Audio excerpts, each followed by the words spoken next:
As Deborah said, I'm going to go through framing, packaging, insurance, and working with partners this week. Also pricing.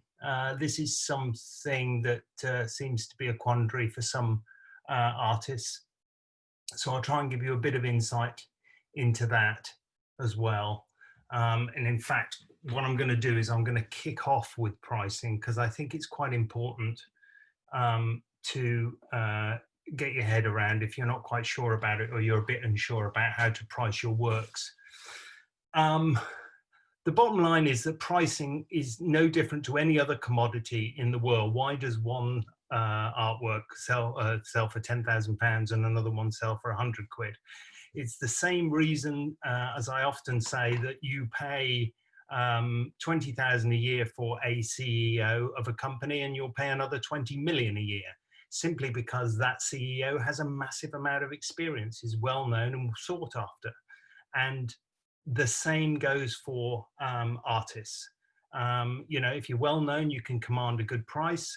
You've built up, your works become, your reputation's built up, your works become more sought after.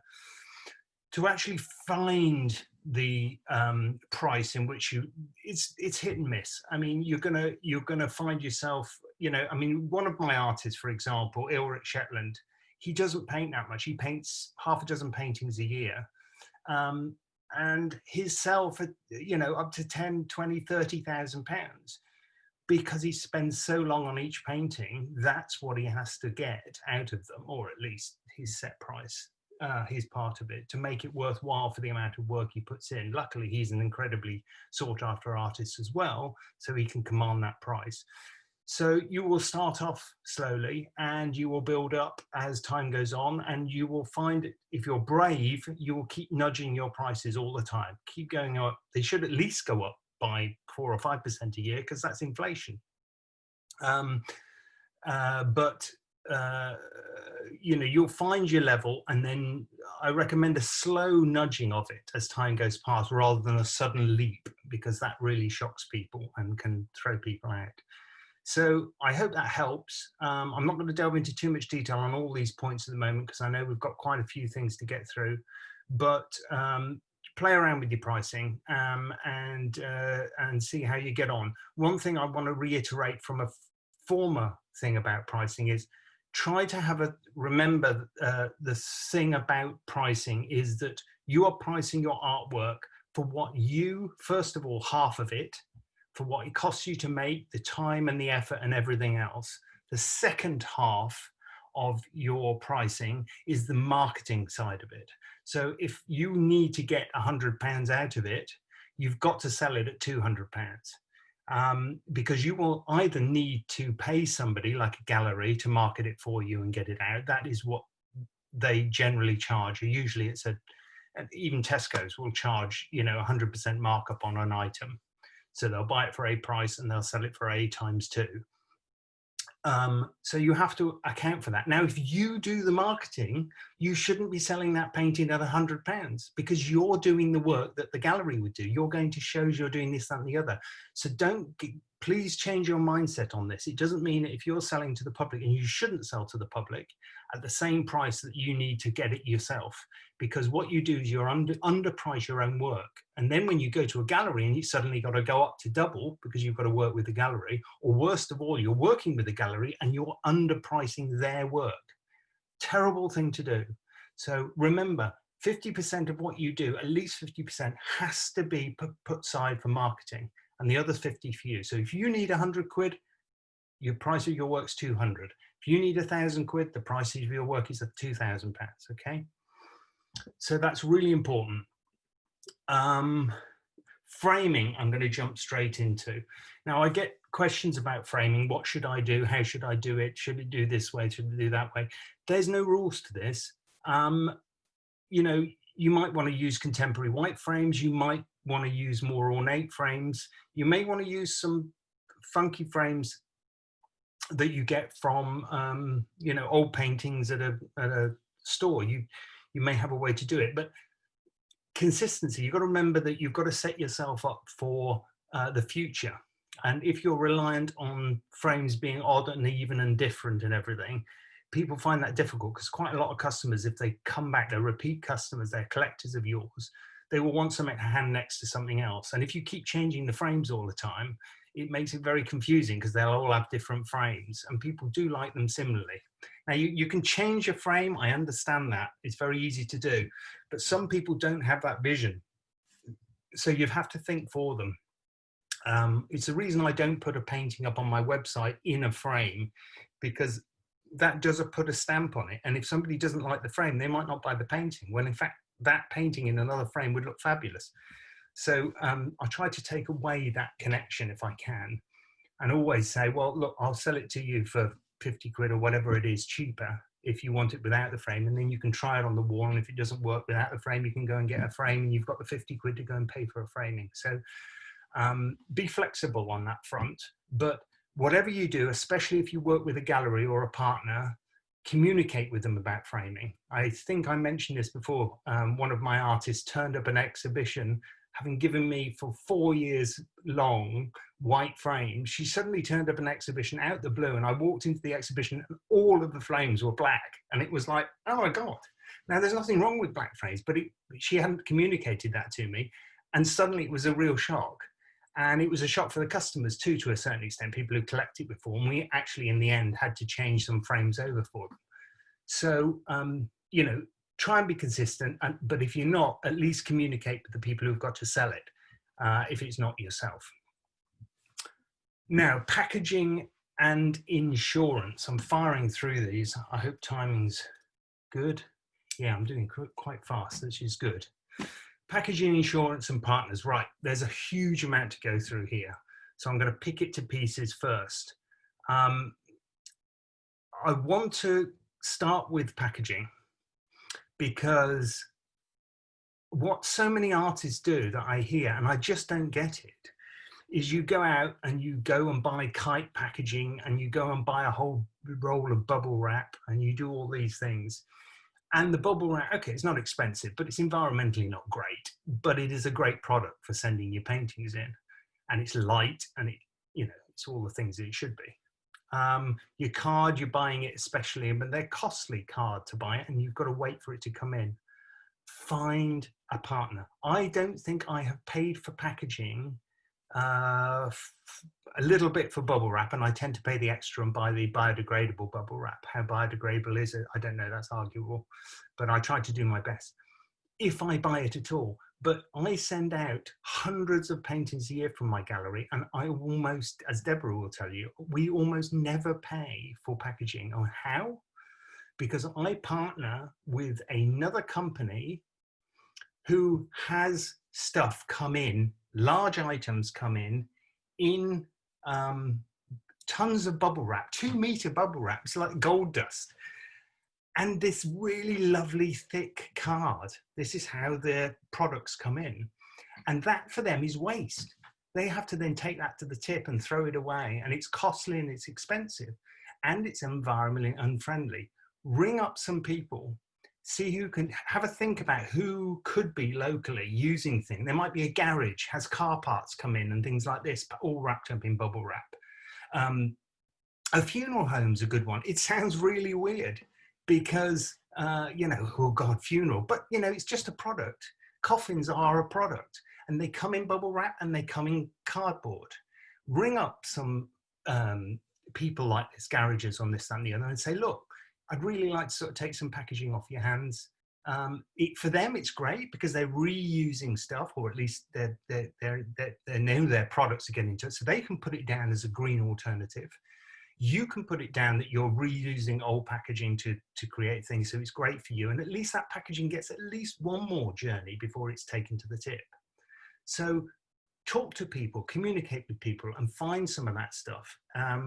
And you will save yourself a lot of money, and you will get a really good product. It's fantastic. The cardboard we get and the bubble wrap we get is amazing, and it doesn't cost us a penny, and they love it.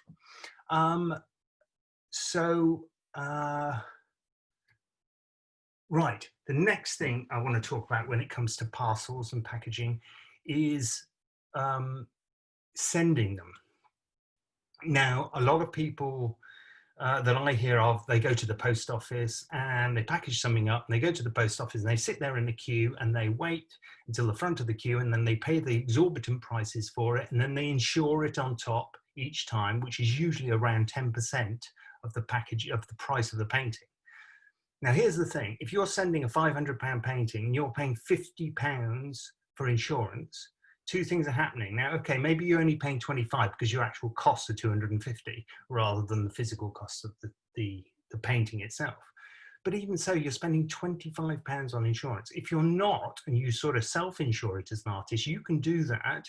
But if that painting goes down, you've lost all the costs in it and you've got to do another one. I know nobody likes paintings being lost in the post, but it happens. And actually, it doesn't happen that often. And damage to paintings is quite minimal. I sell a huge amount, hundreds of paintings a year.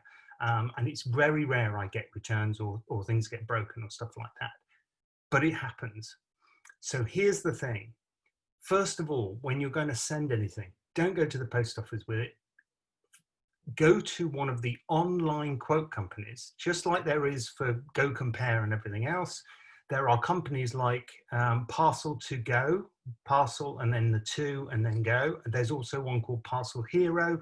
There are several different people. Interparcel, I think, is another one. Go to those websites, you put in the weight, you put in the thing and everything else, and it will come up with prices of quotes. Don't go for the cheapest quote. It's not worth it. Sometimes you have to drop them, and that's cheaper, of course, than having someone come pick it up. But if you don't want to go out, somebody can pick it up.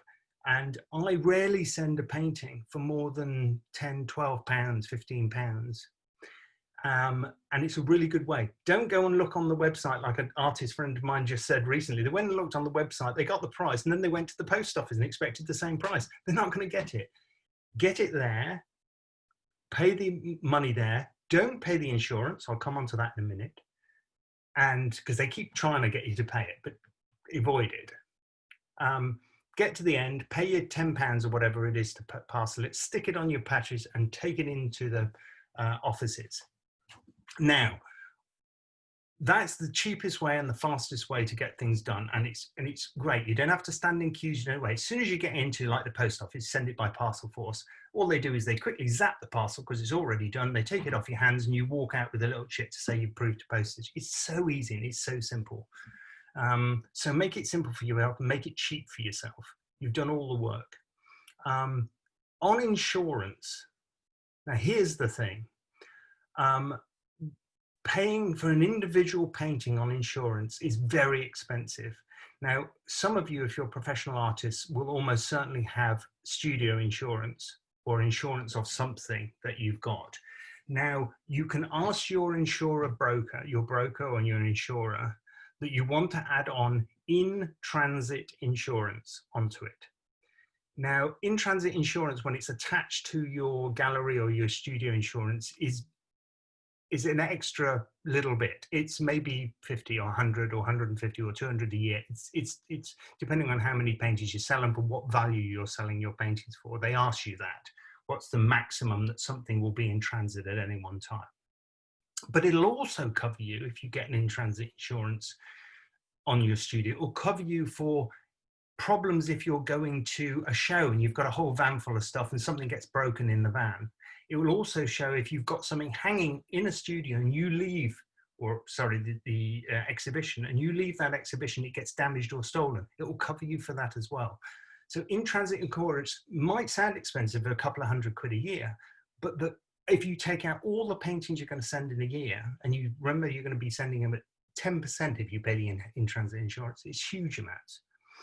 So I pay for British Contemporary Art, which is an online only gallery, and I pay per year for every painting I send up to £10,000 in value.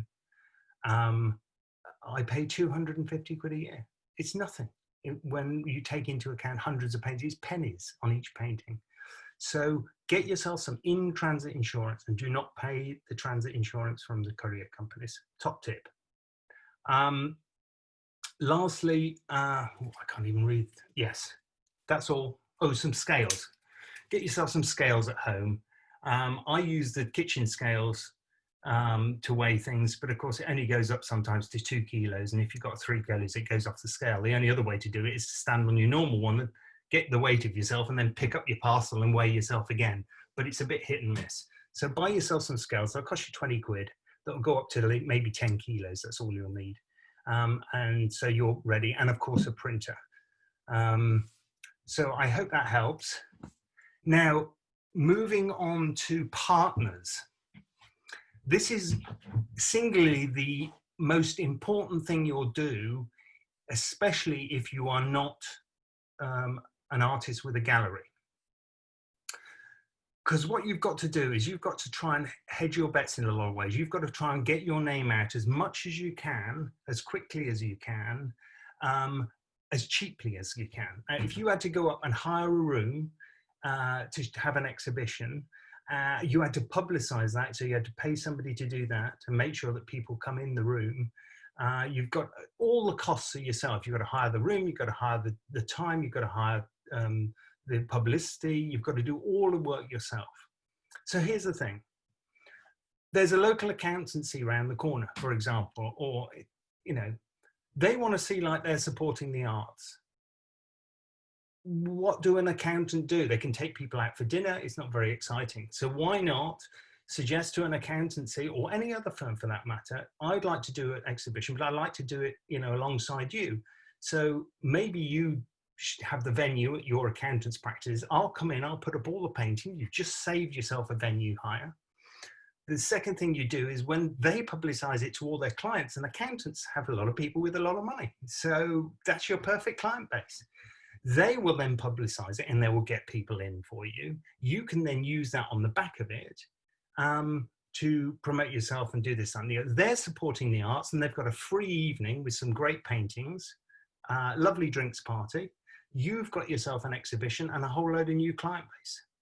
So this is what I mean about working with partners. Think outside the box. There are loads of people out there who'd like to support the arts or a local artist. Be the one to bring them up and ignite that initiative. I know it's difficult because you feel a bit, maybe a bit inner about doing this, that and the other, but you have to think with your business head on. This is what a gallery will do. But if you don't have a gallery, then you have to start thinking for yourself how best to do it. And try not to do the obvious, which is just to go to an art fair where you'll pay a huge amount for a stand and people will be passing past and everything else. I've never quite understood how artists make that work for themselves.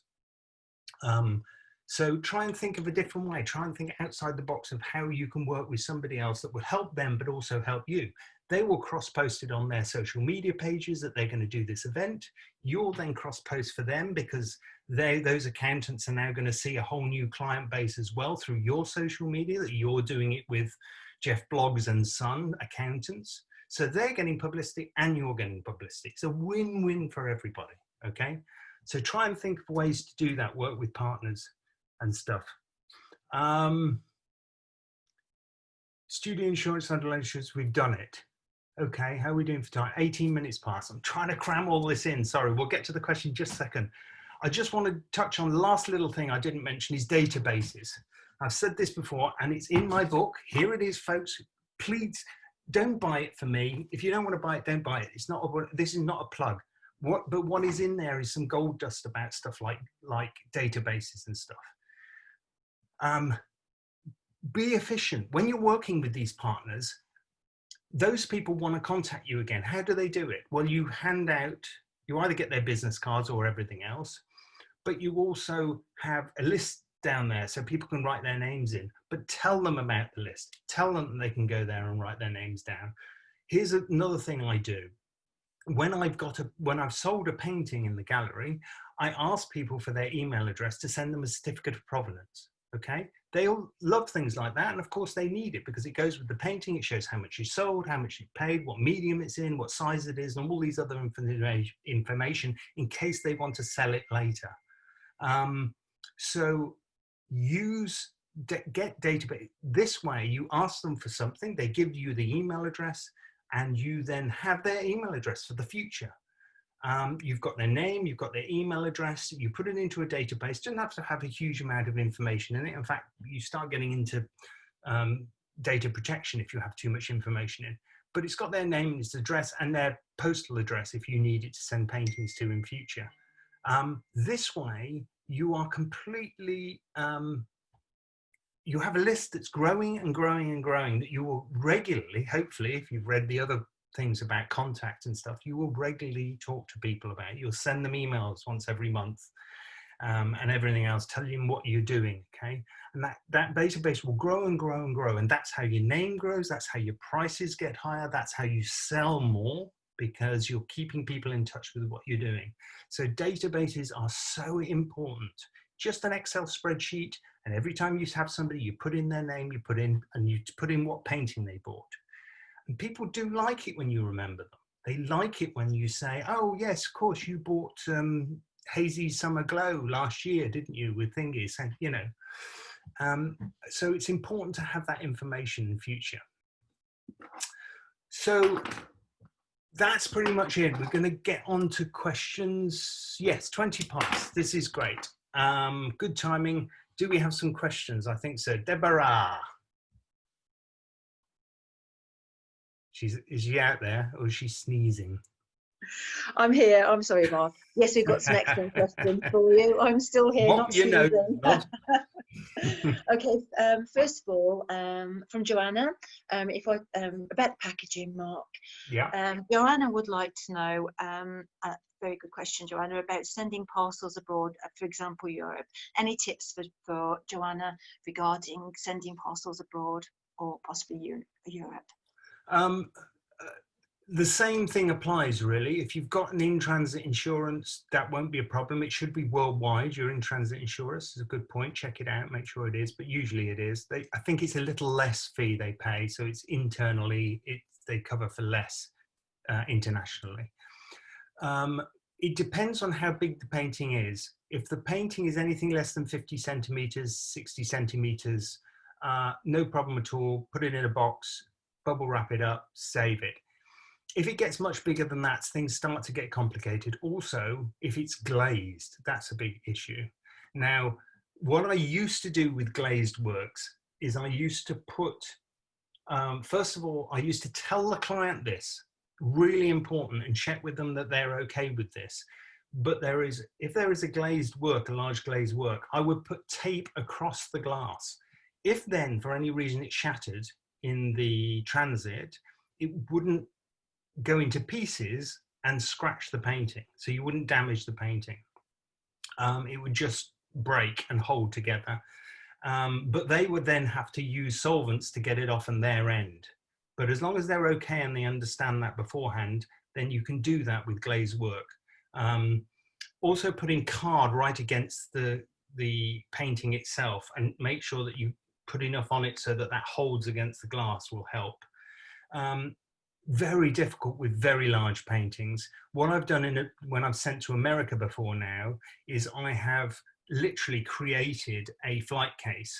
So I've got some wood and I've put the painting in and I've zapped it all down. But then I was sending like £10,000 worth of paintings, but I would screw it all down. Yes, it will cost a lot more to send. You're talking about £200 or £300 to send to America, something like that.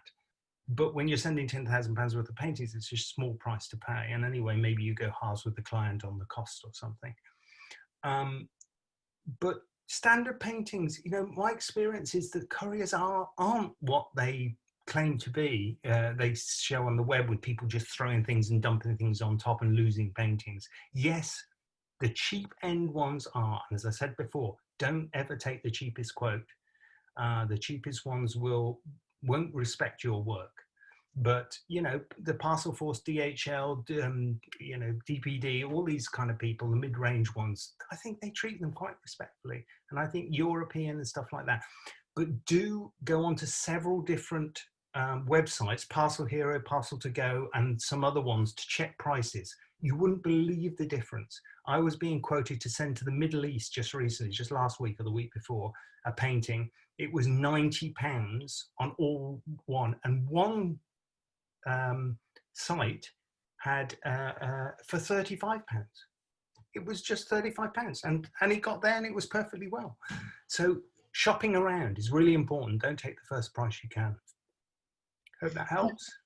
And thank you, Mark, and Joanna. I think Mark can correct me in saying that you can send it abroad to Europe by using the same sites that we would use for here, can't you, Mark? Absolutely. Yeah, and there's no different. Parcel to Go, Parcel Hero, and there's some other ones. I think that Parcel Hero tend to be better for European than Parcel to Go, but try them all and get the pricing right. But yes, it's just the same. Europe's not a big issue. When you start going international, that's when it gets a little more expensive and a little more difficult. Lovely. Thank you, Mark. I've got a question here from Denise, but this is to do with the part you were talking about, working with partners. Yeah. And now, with that in mind, Denise would like to know who in the company, like an accountant, is the best person to approach. That's a suck it and see. Ring up in reception and, pleasantly ask, who would be my best spokesperson to talk to about the possibility of partnering with you. I'm an artist. I'd like to discuss the possibilities of us maybe working together to do an exhibition for your clients and everything else. Who do you think would be the best person? If they don't know, then take their name and then say, okay, thanks, Sally. I'll call you back tomorrow and see if you found a name. And here's my number if you get a chance to ring me.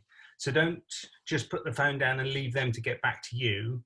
Do suggest you'll call them back because they're busy, So, line it up that you'll be the proactive one in all of this and help them out. And I think also, if you're like that, they get the feeling that you're proactive as well, rather than just sitting for somebody else. It's all about image and feeling that they're a good partner to work with.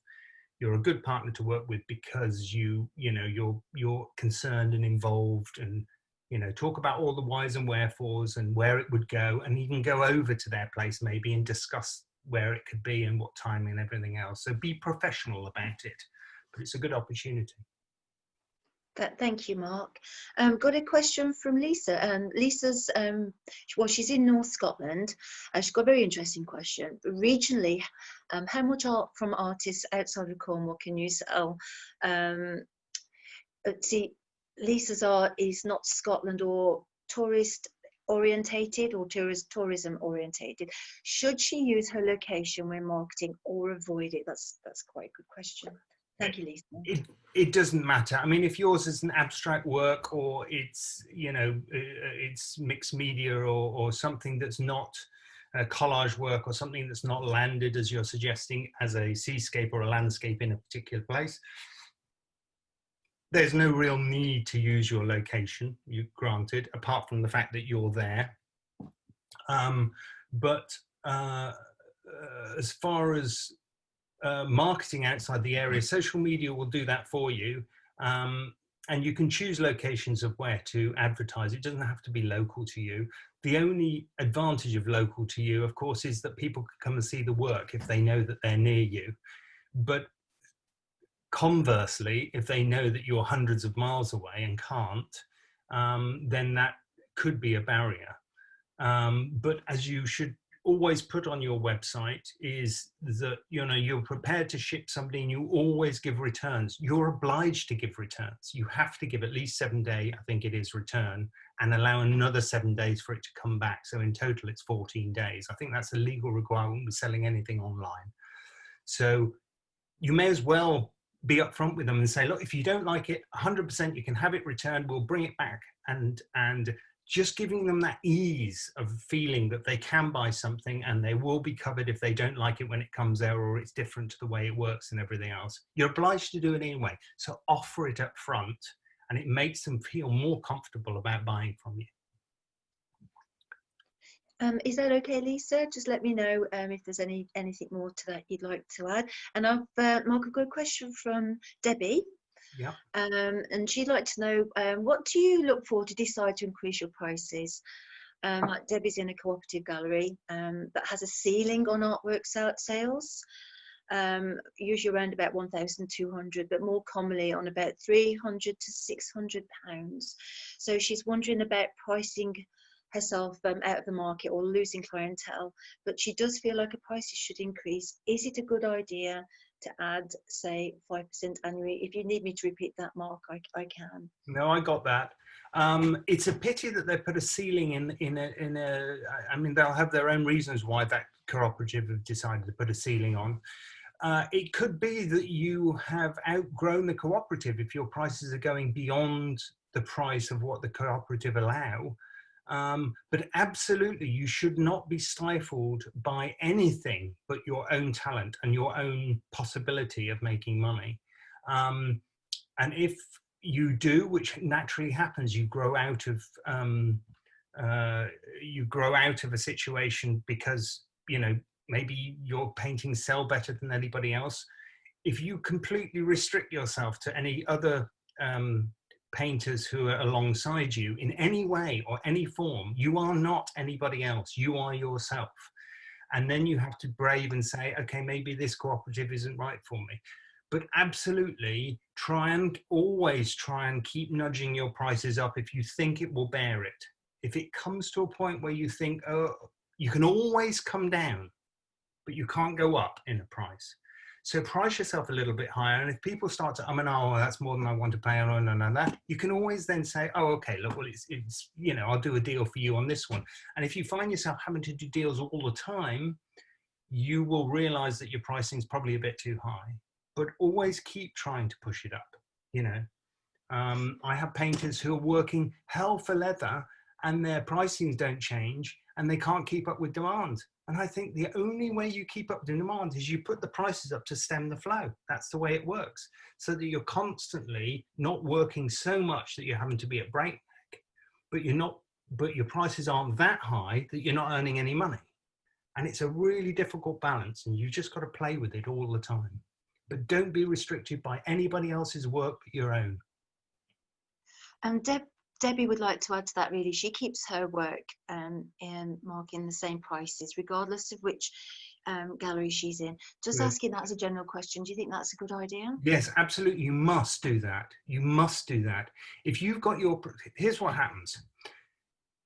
If you've got a price of a painting of 500 quid in my gallery, and you go to another gallery and sell it for £600, and if you go to another gallery of the same size painting and you sell it for £400, what you're doing is you're making the third gallery look like they're cheating everybody else's work. That you're making the person at the gallery who's making it over-centering makes it look like they're milking their clients if they ever found out that the same size pricing painting is sold for less elsewhere. So I would be very suspect if people were doing different prices in different places because it shows a lack of confidence and a lack of understanding of business. You cannot charge more for a Coca-Cola in one place than you can in another. Yes, you can if it's a closed market, like on a plane or somewhere else. Of course you can. But you're talking about fine art, not a product that's just sold out there. Fine art has to be a finite price. It has to be a price. And if you start selling it cheaper anywhere else or more expensive anywhere else, you will cause yourself issues. So please, whatever you do, this is why I say, if you sell a painting, if you need to make £200 for a painting, you have to sell it for £400 because you have to leave that room for marketing. Now, if you do the marketing, you make that extra £200. If someone else does the marketing like a gallery, they make the £200. But don't sell the painting for £200 because you've lost it. That's lovely. Oh, thank you, Debbie. That's a good question. Debbie says thank you. That's lovely. Just another question from Lisa. Thank you, Lisa. Who pays for the return of work if it's sent to a gallery and it doesn't sell? Does the artist commit to postage in both directions? Okay.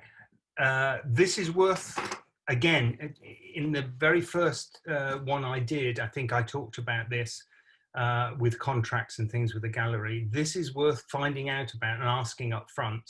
If an artist sends me a painting and I decide it's time to return and send it back, that's my choice, and I will pay for that postage back, even if I haven't sold a painting from them. The chances are that won't happen very often if I don't sell a painting from them, but I will at some point and not be working with the artist. But and it won't be personal, it's just business. You know, that's where we're here to make money, all of us.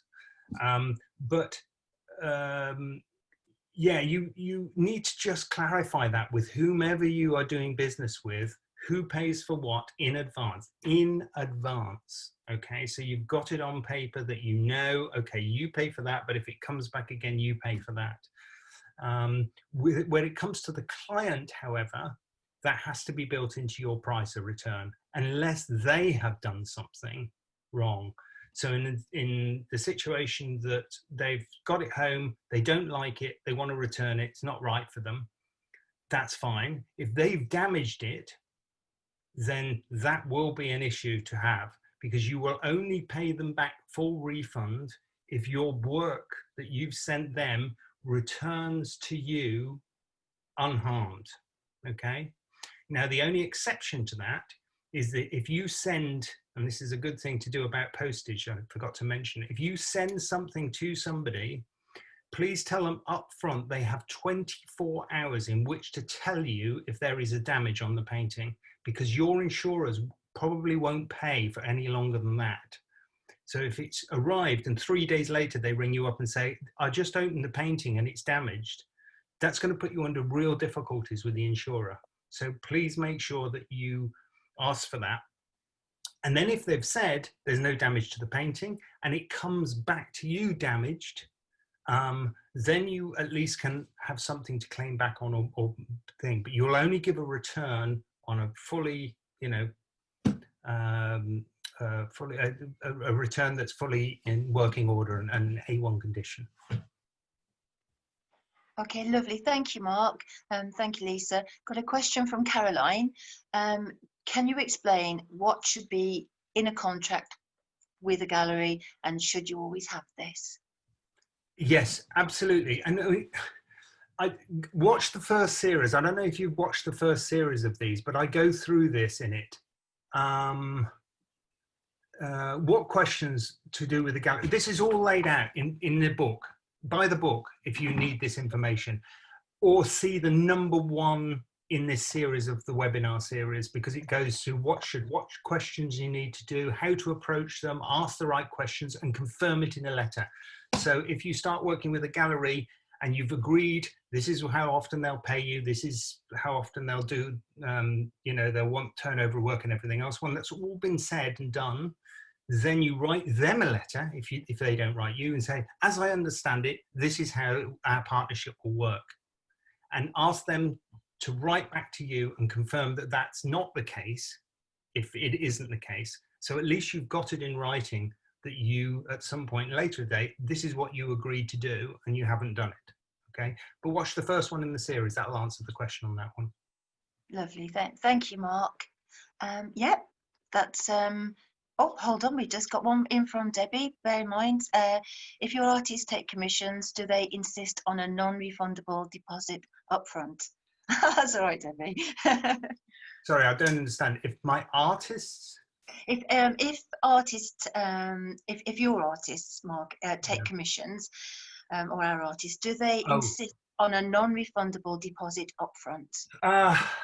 That's a tricky one, because you can sometimes put somebody off if they've got to pay for a non-refundable. However, the way I do this is, one, if they're a really good client, I'll take a punt on it, because you don't want to really upset the cart and they might buy something in future and everything. Two, if it's a very specific scene. I mean, one guy wrote to me and he said he wanted this scene with a factory here and a specific car coming into the picture here, and he wanted his children on the beach in the background. And I was like, well, that's great, but I can't sell that painting if you don't like it when it's finished.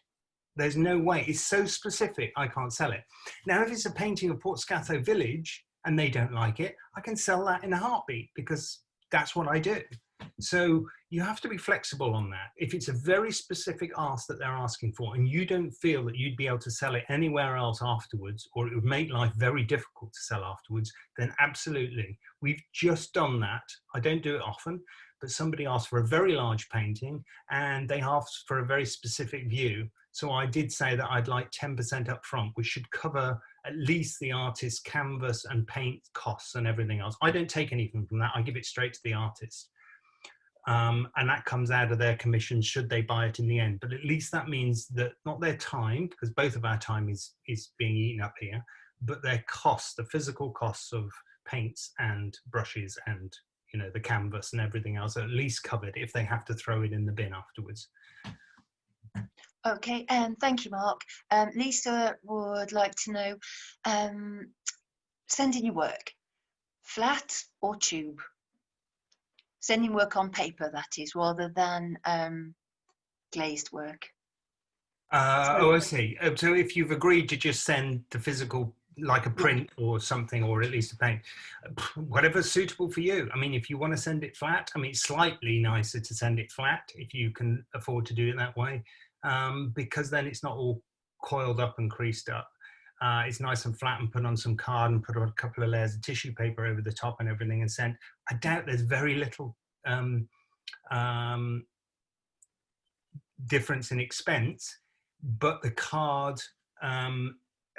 the cardboard tubes and the rolled things, of course, are more substantial, so they probably protected more that way. Could easily pierce something that's flat, but there are no rules to that.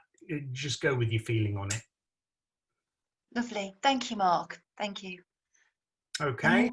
Yep, that's it, I think, at the moment. Okay, well, look, fine. I just want to say one thing to finish off here. You guys are the creative guys. Get creative with this, because business is as creative. I come from a creative background. I was in the music business for 35 years. And what I put into my business is creativity. The creativity I've learned and I used to use in all my music days and everything. Use your creativity to think business as well. And it's really important you do this, because that's how you'll get the best results. It's all I've done. Okay. Now I want all of you guys to learn this stuff and go away and to do it, because I want to learn from you. I know you guys are going to go away and create something great, because every time you give something out to somebody, they do it in their own different way. And sometimes it comes back to you and you go, wow, that's a great idea. I hadn't thought of that. And then you get inspired to do something. So we want this upward spiral. As I often say, a rising tide lifts all boats. If we can all start working together and make this industry of ours better, we will all benefit from it. So as much do it for yourself as you do it for the industry that you're in. So I hope these webinars have been helpful, and please get back to me, read the book. If you've got any questions, you know where to get a hold of me. I'll try and get back to you as soon as I can.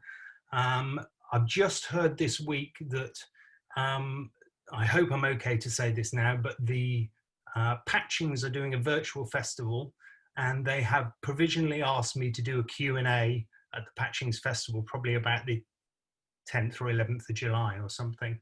So I'll be doing that on the Artist magazine's Facebook page, I think. So if you've got any other thoughts or questions and everything, go on to that. Email me if there's specific things. I'm happy to help where I can and how I can. But the best way to do anything is read this book, because pretty much it's all in there. I hope it's been helpful. Thank you very much, Deborah. Thanks, Joanna, for all she does on the British Contemporary. And Hayden, of course, we couldn't have done this without you. So I hope that's been helpful, and wish you all the best.